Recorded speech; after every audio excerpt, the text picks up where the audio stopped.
জানিয়ে দিচ্ছি আজকের প্রধান প্রধান খবর। বার্তা কক্ষ থেকে যুক্ত আছি আমি নাইমা ইসলাম।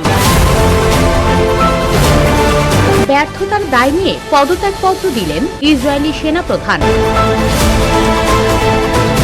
পশ্চিম তীরে হামলার প্রস্তুতি নিচ্ছে ইসরায়েল। বাইডেনের আমলে নিয়োগপ্রাপ্ত হাজারের বেশি কর্মীকে ছাঁটাইয়ের হুমকি ট্রাম্পের। লিবিয়ার পুলিশ প্রধান ইতালিতে গ্রেফতার। পহেলা ফেব্রুয়ারি থেকে চীনের ওপর শুল্ক আরোপের কথা ভাবছেন ট্রাম্প। তুরস্কে হোটেলে আগুন, নিহত বেড়ে ৭৬, মালিকসহ গ্রেপ্তার ৯।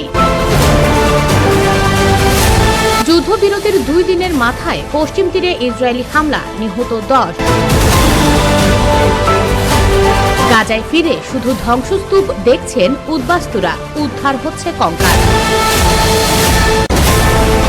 ইউক্রেনে যুদ্ধবিরতির জন্য ২ লাখ শান্তিরক্ষী লাগবে বলেছেন জেলেনস্কি। ইরানে সামরিক বিমান বিধ্বস্ত। বিস্তারিত জানতে ভিজিট করুন usbengal.com।